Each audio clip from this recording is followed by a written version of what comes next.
Welcome to Cut the Ish, Real Talk Sports, where we strip away the fluff and get straight to the heart of the game. From the hottest plays on the court to the controversies off it. We're breaking it all down with unfiltered takes and raw honesty. No sugarcoating, no holding back. Just real talk for real fans. Let's get into it.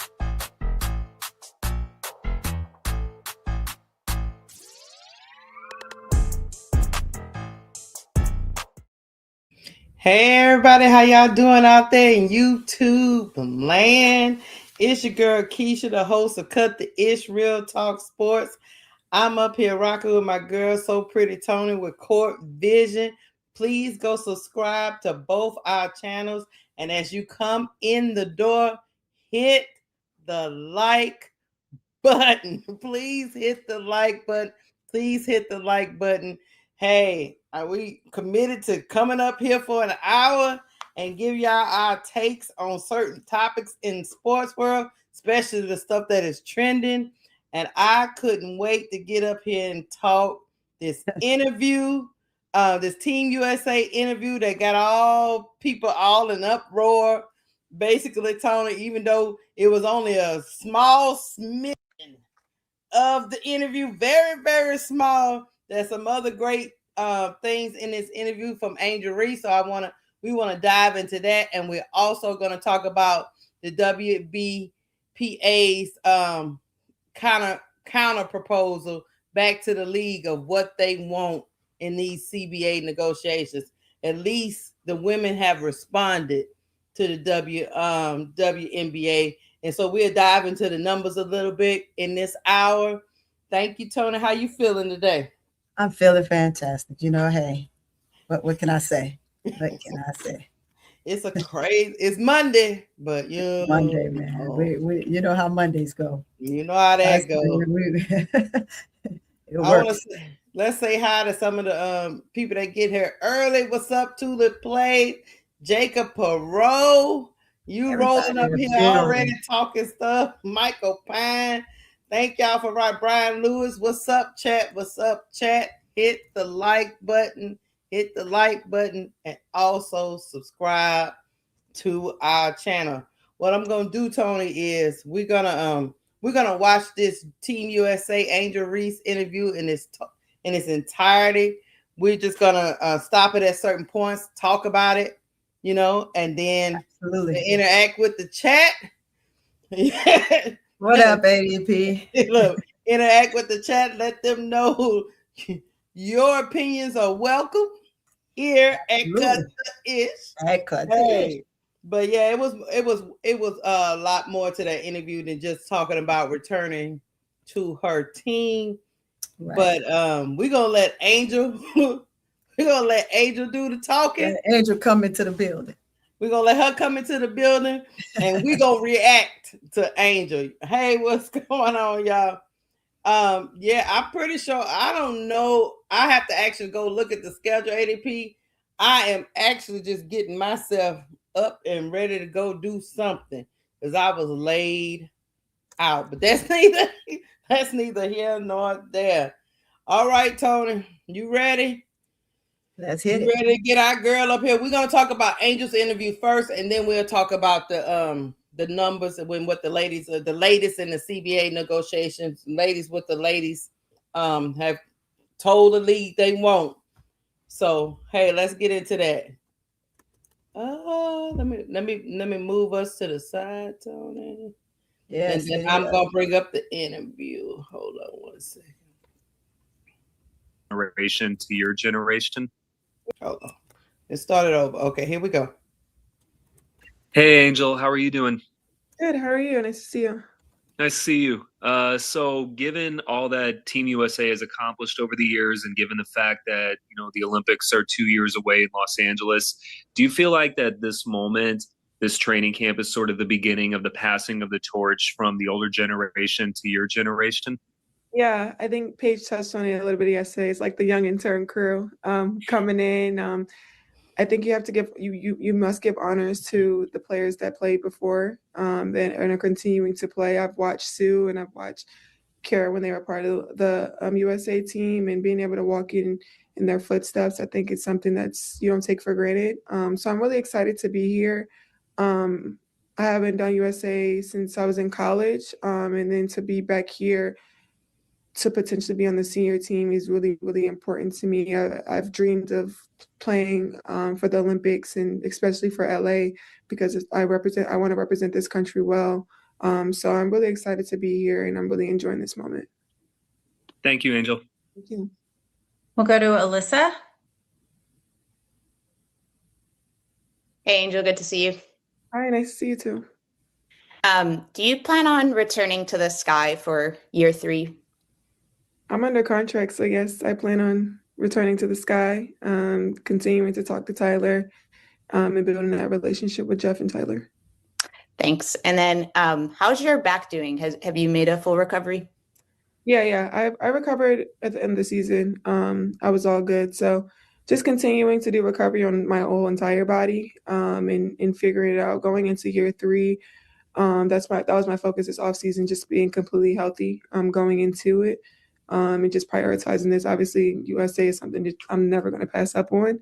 So I had to do this, but being able to be in this moment here and embracing that, but also being healthy at the same time. Thank you.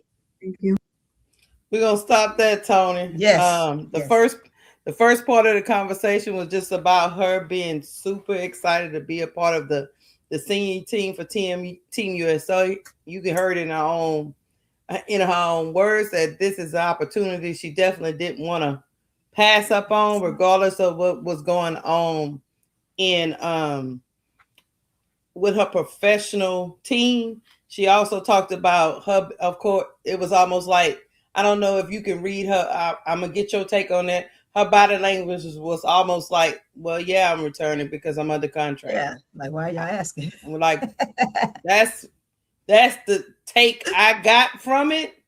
But and then also she talked about how she felt better at the end of the season, but she also wanted to focus on rehabbing her whole entire body, not just the back. So let me know what your thoughts are. These comments that was heard around the world, but from her main reasons, to me, it was kind of like, yeah, I'm under contract. So yeah. So I totally agree with that. I mean, her body language spells a lot. mm-hmm. Body language always tells a story, right? She knows that she's going to be returning regardless to whatever everybody else felt they thought she should do. Because at the end of the day, remember, I said that when all of this stuff happened. And I talked about how contracts work, right? Mm-hmm. And unless that coaching staff was going to do something with trading her within that contract, Angel Reese was going to return. As we all know, it's a business, right? And when you're in the business and you're under contract, you can't fold on those contracts. You can't renege. So regardless of whatever takes place, she's going to be there. What she chooses to do once she's there, if she chooses to play, this is a player that loves to play the game and will play the game regardless to whatever her surrounding is. Whether she asks for one within the middle of the season or she's kind of alluding to one, although she's still under contract, she's hoping that they would probably trade her regardless of what she says or how everyone feel her body language is. This is what's going to take place. But her body language is like, okay, here come the questions. Like, why are you asking me these questions? If you knew what took place in about contracts, you knew that I would be returning. That's her body language, right? Like, why ask me these questions? Here we go. How are we going to get away from the other stuff that we just make ourselves? We quiet the noise and we put ourselves in a better position. And now we're going to bring up all of this other stuff. Yes, she's going to be returned to the Sky. And I know people out there feel some type of way, but regardless to what you feel, it's about how she feels. And I agree. I mean, at the end of the day, it's I've said this a couple of times. It's the adult way to enter into whatever negotiations is going on behind the scenes. You don't want to become a distraction to the Team USA training camp. You want it to be about Team USA. You don't want it to be about whatever ongoing negotiations is going on between you and the Chicago Sky. and she answered it perfectly to me. I wasn't shocked by the comments.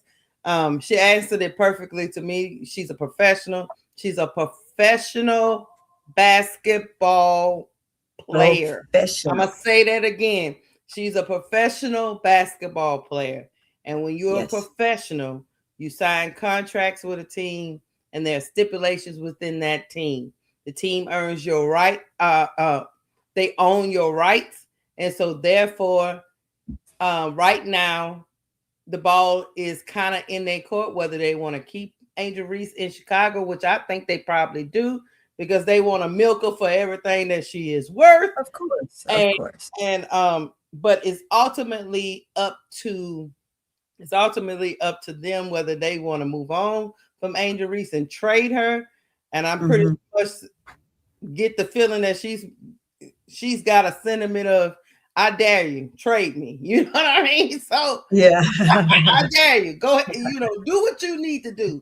But as of this moment that I'm talking to these interviewers, at this moment, far as I am concerned, the contract that is in my little baby vault that I got in my bedroom, like we keep the important papers, Tony. Absolutely. According to them papers that I got in that little baby safe in my closet, I am under contract with the Chicago Sky, and I plan to be returning to the Chicago Sky until further notice, until they let me know they no longer want me on their team. Because they own her rights. So I get what people are saying about her being held hostage and all the I get what people are saying, but every player who is in a professional league is held hostage by the team that owns their rights. That owns their rights. Sifka probably looking from over there across the water and didn't like what she saw, but guess what? The Chicago Sky own her rights. So it is what it is. I get it. Yes. June, I think she answered it perfectly. I'm pretty sure she knew that question was coming, and she didn't want this moment for her to be about the Chicago Sky. She wanted it to be about Team USA. So I love the answer, to be honest with you. I really love the answer. The answer was on point. Right. And of course, the comment about her continuing to work with Tyler and Jeff, she has to. She's a professional. She's a professional, and she still got to play for them regardless. Just because you don't too much like, I've said this multiple times. It doesn't matter.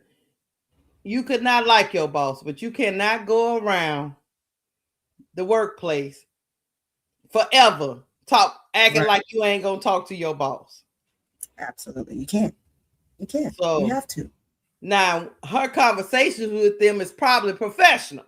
You know what I mean? Yeah. Like professional.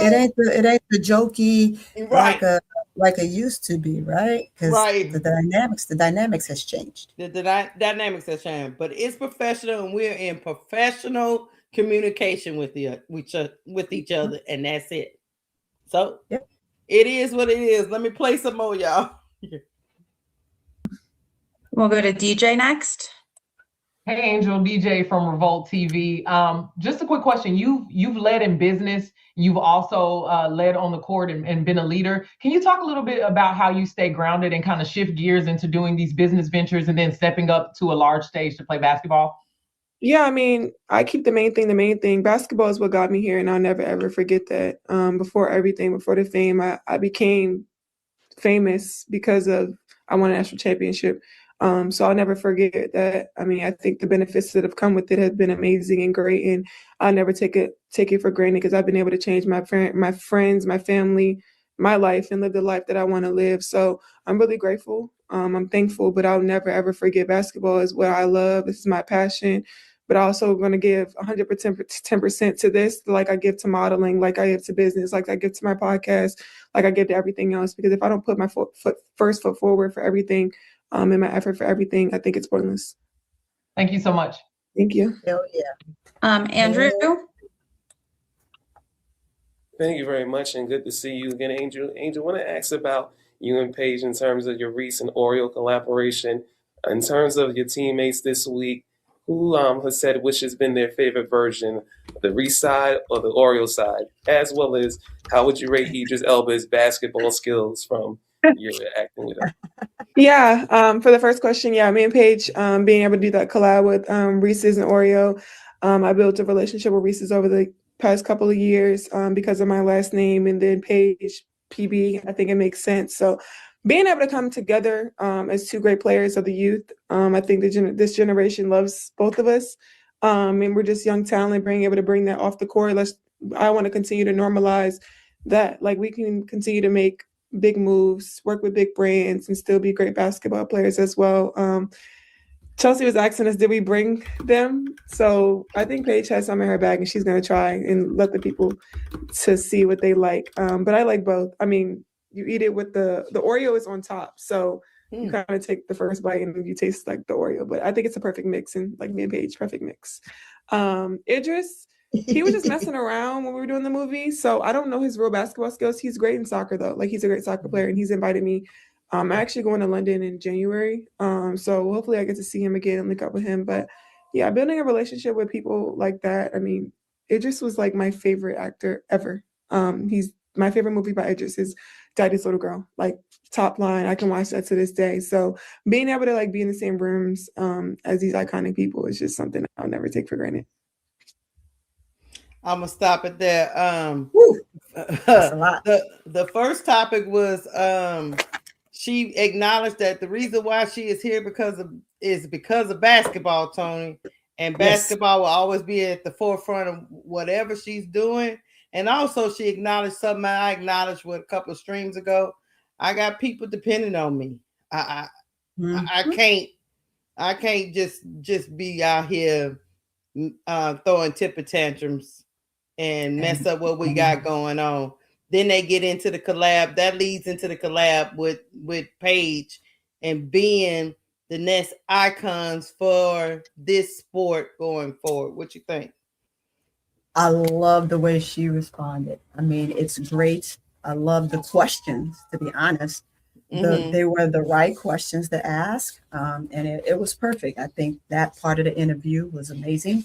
You want to know how she feels about the things that she's doing, and the purpose and the why, right? So her purpose was to do this. Her why is because of people counting on her.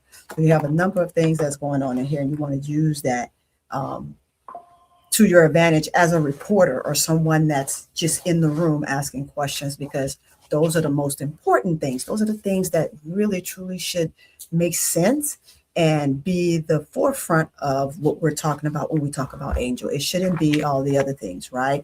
If we're talking about Sky Ball, basketball, you want to talk about, hey, what do you feel is next for you guys as a whole? Not, are you going to go back? Like different things like that. So the questions that were asked were right on key. Her response was amazing. I love what she's doing, and I just can't say enough about that part of the interview. I can go on and on. It was a great part of the interview.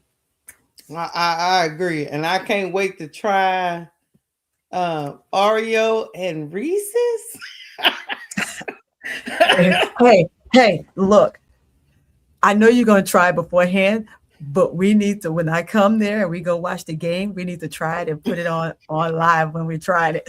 Yeah, it's Reese's and Oreo milk chocolate and white cream peanut butter cups. I don't know, man. I don't know how that's going to taste to me. Hey, I love sweets. Don't get me wrong. I know I'm going to get a lot of flack for this, but I don't care. I am an Oreo person, Tony, but I like the vanilla Oreos.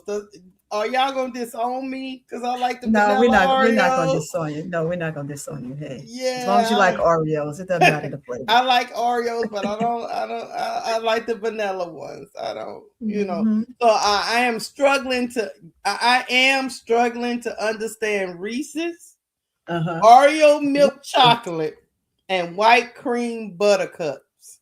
But I'm gonna buy it for my girls, Angel and Paige, and give it a taste. Yes, give it a taste. Brian Lou say I like. Oh, he say I like them also. Yeah, I like the vanilla Oreos. I'm sorry, yeah, but I am gonna try this. But it seems like a lot going on. It's a busy cookie. It's a busy cookie, but for Angel, I will try.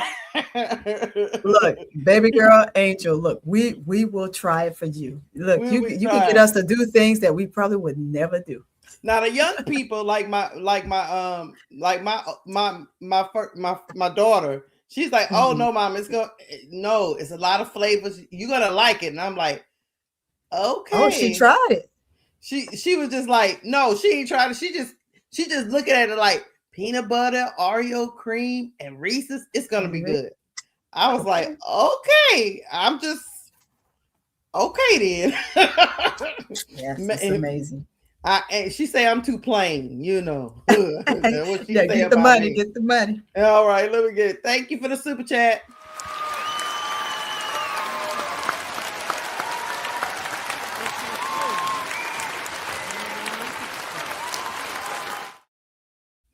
All right, Dreamtime 211 says, Keisha, thank you for all that you do. You are definitely the voice of reason. Thank you, Dreamtime, for the $4.99. Thank you. Absolutely. So hey, when we buy this treat, we're gonna come on live and be like, okay, let's see what Paige. Look, let's see what Paige and Angel cooked up. All right, let's keep going. Let's to some more. Thanks. All right, we'll go Sydney, then Brad. Hi, Angel.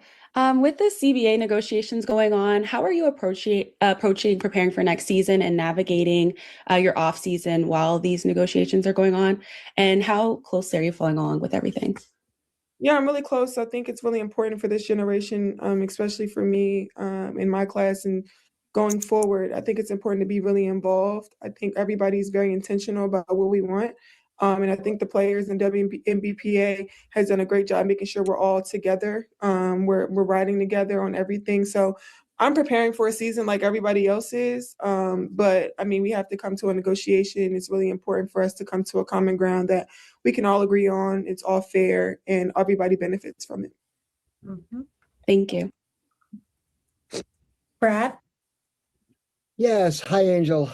How are you? I know that you are no stranger to USA basketball, but when you went on the practice court this afternoon, was there a moment when it hit you that this isn't a WNBA practice? This is the USA national team. I kind of treat everything the same as far as just being able to come in and being able to just work every single day. Talking to Kara before practice, she talked to us in film and just understanding that our roles are probably going to be different here. I'm probably may not possibly do the same things that I was doing in Chicago that I'm going to be doing here. I think my rebounding and defense is something that I'll always bring to the table. But just trying to be the best version of myself for the team and whatever the team needs me to do, just being able to maximize that as much as I can. Thank you. Thank you. All right, we'll go Jeff, Austin, and then Abby. Thank you. Hello, Angel. Good afternoon. Thank you for taking the time. Sue Bird yesterday praised you for, quote, expanding beyond what your position can do. What does that mean coming from a legend like her, and how can you enhance or perhaps back up that reputation through this camp session? Yeah, just being able to have a legend like that give me some good praise and build my confidence up. I think she knows how hard I work, and just being able to show that this weekend is going to be important. Yeah, I think the game has kind of changed. If you look on the NBA and the WNBA side of being able to see the versatile players, everybody's being able to bring the ball up the floor, being able to shoot, being able to dribble, doing everything. So just continuing to grow my game for whatever is to come for me as far as just here at USA Basketball and what that means, I'm willing to do. And hopefully the coaches see that. Appreciate your time and insight. Good luck out there. Thank you. Hold on, I'll stop it right there. So that is great. That is great praise to get that from Sue Bird to actually kind of build up Angel's confidence and also let her know that the versatility of the 4 spot is is starting to evolve. Where you used to see one person doing this, is looking like the game is changing to where a lot of people are starting to try to come into doing this. But for Angel to be able to be versatile, not to be just a traditional four, and also embody defense and rebounding, that's high praise from Sue Bird. What you think? I love it. I mean, when you get the opportunity to have someone like that speak on you and kind of give you that uplifting praise, that's a wonderful thing, right? Because what everybody's taught the same. If you don't have nothing nice to say about someone, then you don't speak at all. Of course, this is a free country, and it tends to happen. It tends to happen sometimes in the wrong way, but this here has been so far the best start for her. Anything that she's done for as the last 3 years of her life. So this is great. This is great. Yeah, I agree. Prolifically found great questions have been asked. I like that. I like it a lot. And also I like the way she approaches things, to where, I'm just gonna go in there and do me and learn from the people around me, and not try to get too high, not trying to get too low. But I like that word trying to I like that she's giving us some confidence in recognizing some of the things she do on the court. So I enjoy it. Hold on, let's finish it up. Here we go. Austin? Hi, Angel. Thank you so much for taking the time. I wanted to ask you, it was brought up that you did the collaboration with Paige and Oreo and Reese's, but I'm curious what it is about Paige that you've noticed both off the court and on the court that makes her so special and unique. Yeah, I think our personalities align so much. We're fun, we're goofy, but we know like we want to compete and we want to be the best at everything. I think we're just so competitive with each other and against each other. We've been playing with each other kind of and against each other since we were younger. We played in a little all-star game, and somebody regenerated this little clip of me, her, and AZ playing when we were a little bit younger. So being able to have somebody that's just so good, and just being able to have somebody that impacts the game on and off the court, like just like myself, I think is really cool. And to be friends with her, I mean, Paige is cool. Everybody loves Paige. She's just a good time, and she's also a bucking, and she talks shit like how I talk shit. So it's Awesome. Thanks so much, Angel. Thank you. All right, we'll wrap up with Abby. Hi, Angel. Thanks for taking the time. I'm wondering how you would describe Kara's coaching style, and then what your first impressions were of her as head coach. Yeah, I love Kara. I've watched her motivational speeches and stuff before, coming here, and kind of in the recruiting process when I transferred, I kind of saw what she was doing as well. So being able to play under a coach that coaches hard, I love hard coaching. I love somebody that's going to get on me and it's going to tell me and be very intentional with me and everybody else and do whatever is best for the team. I can tell that she is very intentional about defense. So just me being able to bring that to the table as much as I can, and just maximizing everything, soaking everything up, and just having a lot of fun. I mean, she's about her business, so just like me, but at the end of the day, I think she wants to win, and she's going to have fun while doing it. All right. Thanks, Angel. Hey, she likes strong coaches. I wonder. Well, we know that by Angel. She came up under a strong coach, Skip Malka. I will say this. I will say this, Tony. Tyler Marsh. She wants somebody with some strong coaching. Don't wait till 40, because all indication is that Tyler Marsh is going to be back next year, right? So don't wait till 35 games in before you start correcting players or whatever you want to do. She wants to be coached. The players on that team want to be coached. So I don't know if he needs to adjust his temperament. I don't know, Tony, but it's clear that she likes strong coaching. Kara Lawson is a strong coach. She loves defense. So that's why I said in the earlier stream we had last year, I really do believe she has a great chance to make the team. So absolutely, that's just my opinion. I'm gonna say the things that I saw in the clips that I've seen and watching what's going on, and I'm probably gonna try to pick somebody's brain to kind of see exactly what really went down in the camp. But from what I've seen, because I can do that, but from what I've seen in the clips that I did see, I think that she did extremely well. Right. I watched them put her in different spots, but again, of course, they're going to show the main clips of her, get into the bucket, which is her something that she does well. Rebounding, something she does well. Getting the ball up the floor, something she does well. So all of those key points that we know that she's already been really good at and has perfected. We got to see those clips, but I want to see what they're going to do with her moving forward in that capacity. Yes. Yeah, I do too. I think, but I'm just happy, to be honest with y'all up in the chat. I was just happy to actually see Angel out there playing again. See the ladies out there playing again. I had missed them. So the weekend did wrap up. It was only a weekend Team USA thing, but I was just happy to see the girls out there talking and conversating and passing to each other.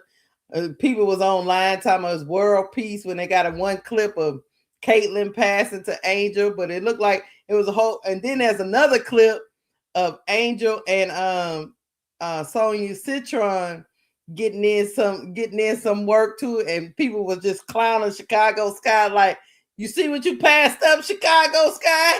Why you didn't get Sonya Citron? I'm like, oh my God. Y'all are crazy on this Twitter, on this X. So yeah, I was just happy to see the ladies out there doing their thing, being ambassadors for Team USA, and we're gonna get to see who makes the team. Like I remember Joe Mama was saying, I think they're trying to get this together for the World Cup. So hopefully we'll get to watch some of them games whenever it happens and see how this all develop over the next couple of years. But the new Team USA, by the time the Olympics come in, it's going to have a whole new look, fresh faces, chat. And I'm here for it. I'm here for turning the page into the new regime. What you think, Tony? I'm here for it. Hold on. You on mute. There you go. Yeah. I'm right along with you. I cannot wait. I'm excited. I'm just as excited as the players, as though as if I'm still playing again. Right. So watching just the sheer joy on their face is what makes me so excited, right? And that also how they what people don't understand is when these ladies are together, they come together so well. They complement each other. They have laughter, which laughter is great for the soul. Just a good time that they have. And I love that. I love seeing it. I love it too. Hey guys, we're about to get to the second topic. Hit the like button. If you haven't subscribed to me and Miss Tony over here, please subscribe, but hit the like button. Thank you for being a part of this conversation. We're gonna transition to our next topic. Let me get us back over here. Well, Tony, my lady said, look, I'm tired. It's time for me to let y'all know what's going on up in these streets. The WNBA and its players union remain far apart, it says by Yahoo Sports, in labor negotiations, with the players asking for more than double the share of revenue proposed by the league. Well, what's going on, chat, is that the WNBPA, I always get them letters when they put the P in it, then came back with this own counter proposal, and it is asking for almost double than what the WNBA had said. I'm gonna bring this up right quick. Let me bring up my PDF. Hold on. Yeah, here we go. Okay, so here we go. Let me make this bigger for my eyes. All right. It says the players union is proposing a 30% revenue share. The league was only offering less than 15%, but they are requesting 30%. They propose 30% of total league and team revenue. We're gonna start there. The gap between 15 and 30, it might not. Huge. It's a huge. It's a huge gap to me. Now I know at some point they probably, I mean, I guess aiming high to meet somewhere in the middle, Tony. But what do you think about? What do you think about? Because less than 15%, the WNBA proposing that. I remember us talking about that when it came out, and you were one of the people that was like, "No, that's not enough. They're gonna go back. They're gonna go back." Well, the ladies say they want 30%. Do you think they get this 30%? I think if they keep pursuing, so far apart. I think if they keep pursuing it, they may not get exactly 30%. They could probably push it anywhere from 20 to 25%. So I am looking to see at least 20%. That is more of a bigger compromise than any, right? Because it's closer to 30 than you just shutting down an entire additional 15%. That's so huge, guys. If you don't understand the difference in that, I'm going to tell you that's a large margin. Yes, an extremely large margin. But I could see them coming to an understanding or an agreement of anywhere between 20 and 25%. Yeah, especially when most professional leagues, I think I had seen most professional leagues. I hope I can find it. Hold on. Most professional leagues are way up over this 30%. If that makes sense. I got it. Hold on. I had a graphic that somebody had, and I want to bring it up here if I can find it real quick. If I can't, oh yeah, I found it real quick. Okay, let me take this down right quick. Just want to show y'all this right quick because I think it's important to understand that. I hope y'all can see that. The NBA players get 49 to 51%. NFL get 48 to 49% of their total revenue. NHL, which is hockey, gets roughly 50% of their total league revenue, and baseball gets about 47% of their revenue, while the WNBA right now receives 9%. So, like I say, I don't think, like to your point, Tony, they probably not going to get 30%, but somewhere in between 20 and 30, they need to get at least 25. In my You agree? I agree. Because if you look at all the other professional leagues, like I have on this graphic, everybody is in 40 to 50% range. You know what I'm saying? So for the I don't think people understand, for the league to come in and propose under 15%, that was just kind of like a slap in the face. Yeah, that's beyond a slap in the face. It's like, be happy that I'm even considering it, and that's the wrong answer. That's not the way to be to try to get them to agree to some things that you want. That's the small. They're asking for a simple small midget of amenities on what you guys are already receiving. 30% is nothing compared to what they're receiving. They should get it, but again, they're going to have to come in that range of, like you said, and I spoke a little bit a second ago, they have to come in between that 20 and 30 range, period. Yeah, that's what I'm thinking. Hold on, let me put. That's what I'm thinking. I just wanted to make sure people understood where the other leagues are at. Also, let me get to this part. They are proposing a gradual increase in player revenue share. The WNBA proposes a gradual increase in revenue share over the new CBA's duration. Year one, 29% of prior seasons gross revenue. Subsequent years increase by 1% each year. Final year, 34% of prior seasons gross revenue. So what they sound like what they're doing is they want to start at 29% and gradually work up to 34% of the revenue that the WNBA is part of. So they want a growth model that grows with the league as women's sports is starting to explode. So they don't want to just stay at the 30. They want to start at 29 and end at 34% and have the salary cap adjust accordingly. What do you think? So back to what we were saying, like maybe if we set on 25 and then we gradually get to the 30 based on how the league grows. Right. You know what I'm saying? So yeah. I don't know if the WNBA is willing to grow with the business, but that is a sticking point that the ladies are not going to let go of because they have this boom. This boom that happened in 2024, they didn't capitalize. They didn't get any of it. Okay.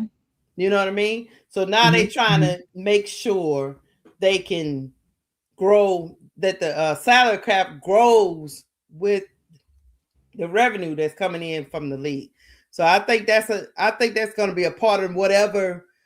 I think it's going to be a part of whatever number they settle on. So Oh, I agree. Let me see. Recent developments. They say WNBA rejected WNBA proposal for 33%. So they sent them a proposal of 33%. They rejected that. They did extend. The current CBA is set to expire on January 9th, y'all. They want to eliminate the core designation tag, where you could just core somebody and make them stay on your team. And they want shorter rookie contracts. What you think about that?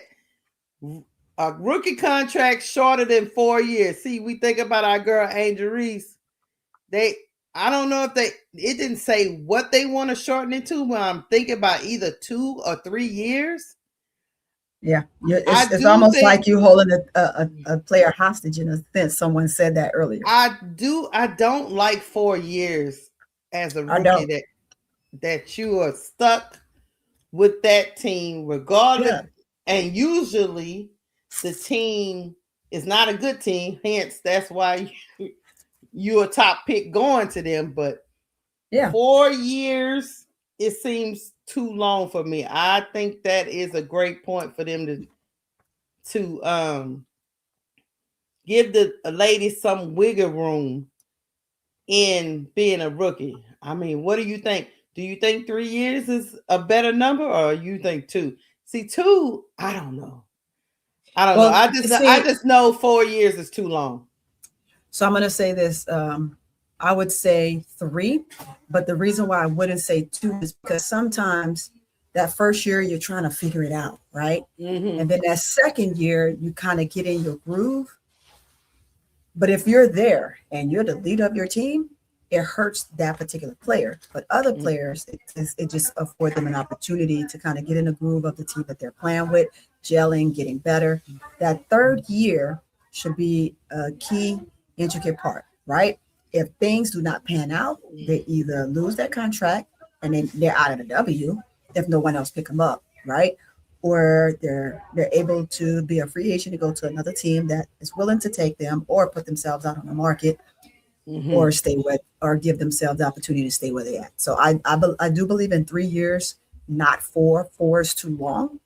But when you have a player, and I'm going to use Angel as an example, that's in a situation where she's kind of stuck. We can also use the other young lady that was moved from Washington, and now she's on Connecticut. Leah Edwards. Leah Edwards, right? We could use Leah Edwards as another example. Leah happened to get traded, but she's still under that contract, right? So she's still going to play for 4 years. She's just on another team. So she played still under that contract. That contract. So she still has a job for 4 years, unless the team decides, they're going to buy her out, cut her out, and let her go. Mm-hmm. Or no one else pick her up. But 3 years to me is a settle, right? Because she didn't get to really play that much in her second season, which was this last season with Washington. And then she was moved kind of midway into Connecticut. And so she kind of was able to fill the void that she was lost in Washington. But I think next year gives her an opportunity to really step in and do some things. Now that's going to be solely and completely up to her, right? Right. So, but then she's not locked in after that year. If she's like, okay, I've done my bid in Connecticut, and I just don't want to be on this team. Let me shop around and see where else can I go that I would be able to fit and be of some help. So yeah, I believe that 3 years is a solid decision. It's a solid compromise instead of the 4. I agree with you. Yeah. 2 might be too It's too short. It's too short. I mean, especially letting the team build whatever they need to build. But 3 might be the sweet spot. I just know, I know for a fact 4 years is just it's too long. Like if you ain't got it together by the 3rd year, you need to let that player go, man. you need to let him go, man. You don't know what you're doing, you know. Yeah. And then you didn't wasted a rookie's first 4 years of their career. So yeah, I agree with them fighting for that. And then also getting rid of the core. That's another thing. The core designation tab. You know, I think you can do it twice. I think, and they can essentially, like we talking about, they can essentially hold you hostage. Yeah, in that contract. They most certainly can. You know, they can just keep franchising you for, you know what I mean? And people like players in the NFL, they hate the franchise tag. I mean, absolutely hate it. But in the WNBA, they use it all the time. And Kelsey Mitchell comes to mind. You know what I mean? They might hold up. Yeah, you become a free agent, but not really. Yeah. Because they can core you. Yeah. So you still may end up being with them for a 4th year versus you being there 4 years and them courting you and then you're stuck. You're still stuck. Yeah. That's too long. That's half of a player's career if they choose to only play 10 years. Right. You see what I'm saying? That's too much. Yeah, I agree. Let a player be able to have the free range to make a decision after that time. You don't hold them in a place where they're unhappy because you're not going to get the best out of them. Right. They're going to play just to play because they know that they have to and they want to play the game. So it's a game that they love, so they're going to play it. But however, they're not happy. You don't want to do that. The scales are imbalanced. The teams have too much leverage over a player. Yeah. So I agree with the WNBPA on that one. Actually, here's another thing they want to talk about. They said the WNBPA proposed mandating that a team carry 12 players at all times.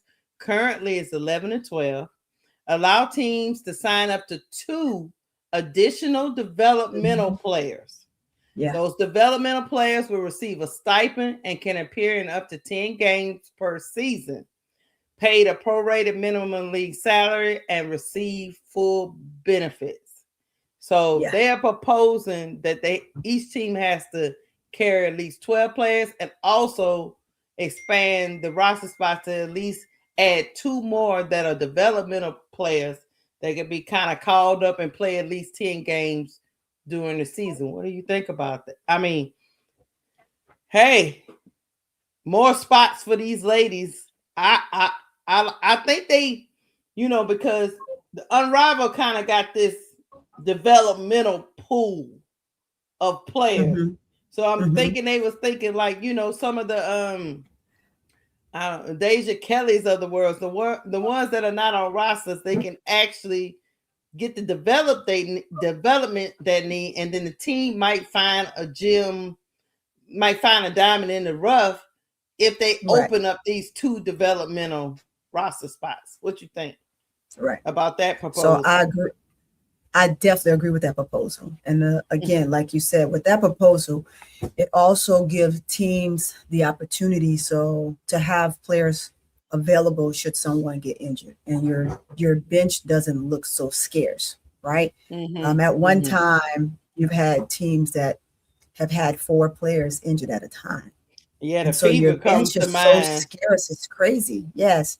Fever definitely comes to mind. They had to bring players in left and right for more than half of a season. So I think it's important to have those players on the back burner for that particular reason. Not only that, I say you give teams, instead of 12 spots, you give them 14. Yeah. Right. So you give them 14 slots with the 2 additional players should something happen.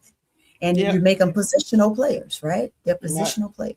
I totally and then agree you with can that. develop some of this talent that kind of is just they on the they might be a tweener, you know, they just on the fringe. They didn't make a team, but they have potential, they have talent, and that gives us time to develop them because everybody doesn't develop the same. You know what I'm saying? No, they don't. No, they don't. So I would think I like the proposal of at least having. I agree. It just showed proof. Yeah, it showed proof this past season why it's important to have that. I mean, again, Fever had the most. They had the most, but you had teams such as LA in the beginning of the season. You had Chicago Sky in the middle of the season. You just had so many teams. You even had Dallas at one point. Yeah. They had so many people off. Yeah, they had a lot of injuries. They had a lot of injuries. So it's important to have those players on the back burner. I'm going to say this, Stephanie White did a great job on the players that she chose to come in. Right? Yeah, she did. Choosing veteran players, I totally agree with her. The one player that went that was one of my old players. She's a great player. She does well overseas.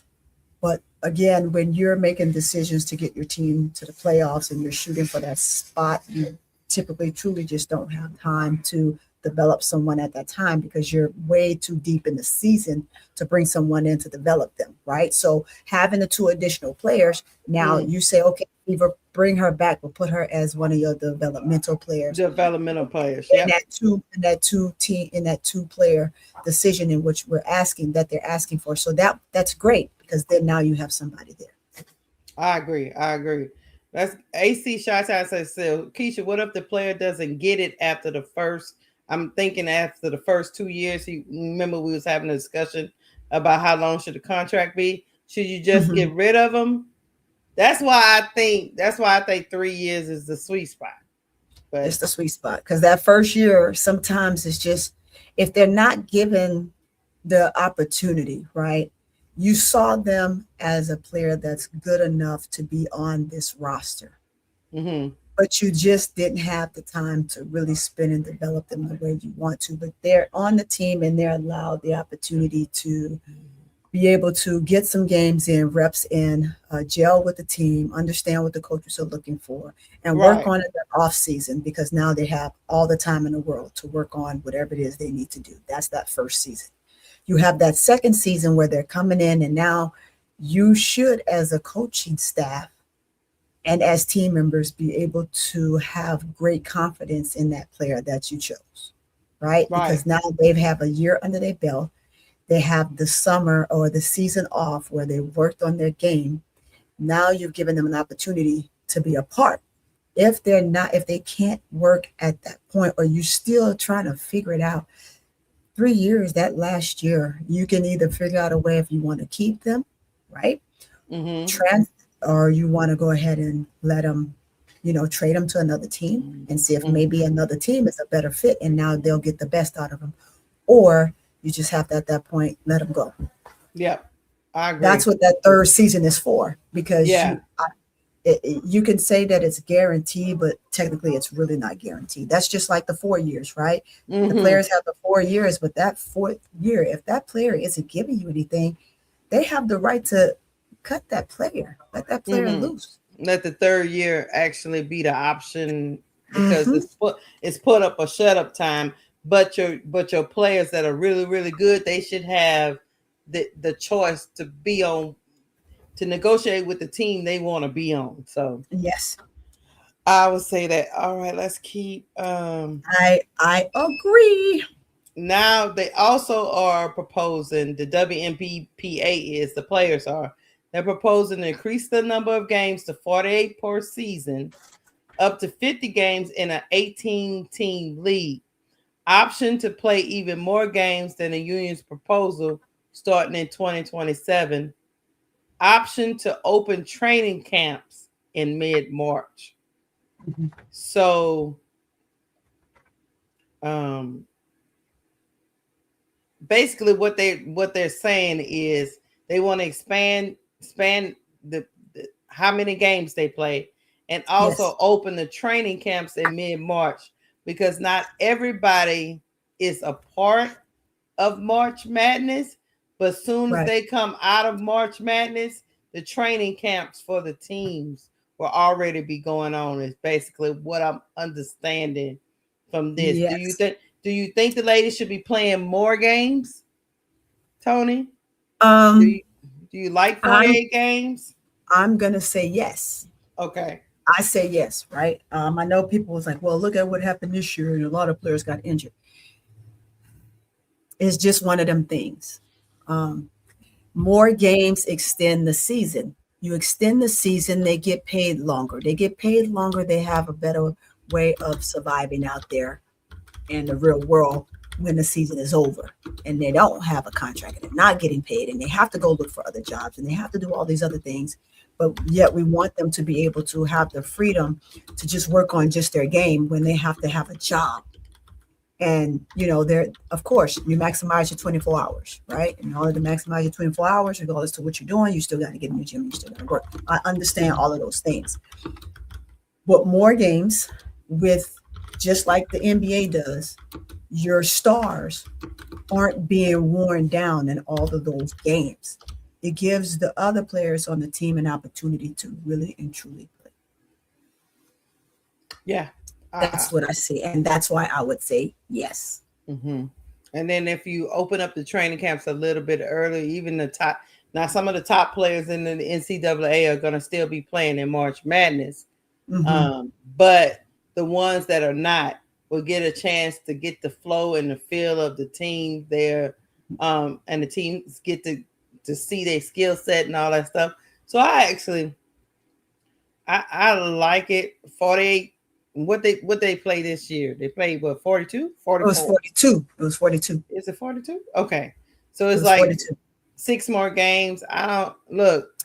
Hey. I miss women's basketball. But remember, they are set for 42. But you make the playoffs, look how many more games you're playing. True. So essentially you're playing 48 or more anyway. Right. I agree. It only makes sense. So I agree. Give or take, it's going to happen one way or the other. I think, again, more games, more time, more situationals for these ladies, better living accommodations in their own ventures, regardless to whether they take the living arrangements out, which was one of the things that they wanted to do. Hopefully that they don't do that. But affordability is something that these ladies wanting this stuff so they're able to have affordability for their lives and secure themselves. So more games, absolutely. Earlier preseason camp, absolutely. Mm-hmm. So it works all in the whole. They also proposing the players are mandatory wearing a wearable technology during games next season. Now, it didn't go into depth what this wearable technology. I'm guessing, like we wear our smart watches and all this, that, and the other. Mm-hmm. I'm guessing this will serve whatever purpose it is, but they want to introduce a little bit more technology into and have all the players wearing wearable technology during games. That's basically. They also parental leave. The league proposed 1 week of paid parental leave for non-birthing parents. The players said 4 weeks of paid parental leave for non-birthing parents. So that means, because in this league, the say like I bring it, say like DeWanna Bonner and Alyssa Thomas is having a baby.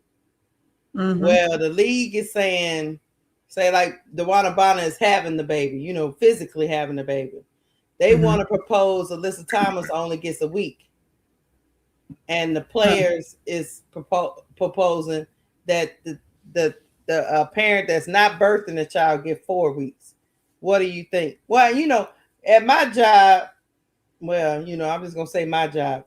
The men get as much time as the women when a baby is born. But, yes, they do. And they not giving birth, and their body isn't out of whack, and their legs aren't like jelly, and their hips don't have to be have the time to have their hips form back where they need to go in right positionings, right? So week, your whole lower body extremity is just a nuance after you give birth, and a man gets more time than a man. Yeah, I mean, at my job, even if you adopt a child, you still get leave time. 1 week, because the person that's not birthing the child is still taking care of the spouse who is birthing the child. So I think 1 week is just not enough, Chad. Yeah, that's what I'm saying, big girl. They do that at my job too. The men get 6 weeks on my job. So I don't think the players asking for 4 weeks is not a bad thing. I think they should get 4 weeks for the non-birthing parent. The league is over here talking about 1 week. What you gonna do with 1 week? You got to bond with. You can't bonding, but hell, you can't feel your lower body. What you talking about? They say, look, get on back out there. Never mind. We moving on, y'all. If you have to be stitched, Keisha, you know how I go. If you have to be stitched, ain't no way. Yeah. It takes 7 to 10 days to heal from that alone. And your partner needs to be. Never mind. we just gonna we're gonna move along from that. We're gonna move along. I hope they get the 4 weeks, because I don't know what the WNBA is talking about. We're gonna move on before I cuss them out in live stream. Anyway, I'm eating my fruit, guys. I eat at a certain time of the day. And we're gonna cuss them out live stream because moving on, Chad. Okay, security support staff proposals. They say the players are proposing increase full-time security employees to 2 per team, require teams to hire non-coaching staff like physical therapists, athletic trainers, team physicians. Professional league doesn't have, each team should have their own. Let me stop. Hold on. Hey. College programs what I'm gonna say. College programs have that. Physical therapists, athletic trainers, and physicians. Yes. That they come on. They shouldn't even have to request this. You're running a professional team, Tony.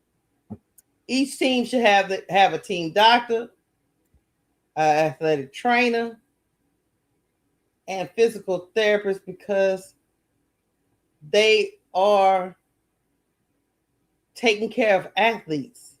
Yes. I don't know what, but that lets you know the WNBA has been allowed to just do whatever the hell they want to do. And then they pass all this cost on to the players are not making the money. No money. Right. But no, so I get it. I get it, AC Chi-Town, Calvin. Not all colleges have that, but professional leagues, but the big, I don't know. I don't know how you don't have athletic trainers. I mean, high schools have athletic trainers. Now, all colleges have athletic trainers. That's just what's embedded in the school. Now, the other stuff they do not have. Right, like the team physician Usually what happens is on the college campus, I'm just gonna put it out like this. The athletic trainer, everything goes through that person in that position.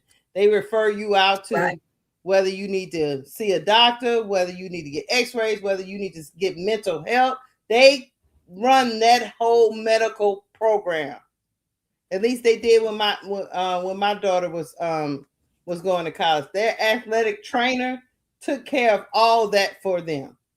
Whether they had to go this place, and he coordinated whether a physician needed to come in and take and do whatever checkups they needed to do. He worked out all that. But professional teams should have. All I'm gonna tell you is this. Let me stop talking in circles. Let me tell you. I'm reading my chat and your chat at the same time. I ran a youth league before, and we were affiliated with a team doctor and physical therapist who we talked to who wanted to give back to the community. Does that make sense? So every time something happened to one of those kids on the field, they were called in. Professional teams should have those kind of relationships because athletes get hurt. Yep. So,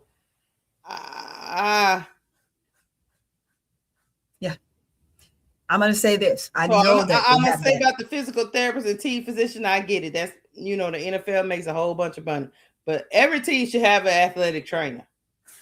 Keisha, the program that I coached in, we had that. We had that because, again, the key word you use is some of them want to give back. So if my high school kids, I did have the top recruits in the country that played for us, right? So you have to make sure that you have the best amenities for them.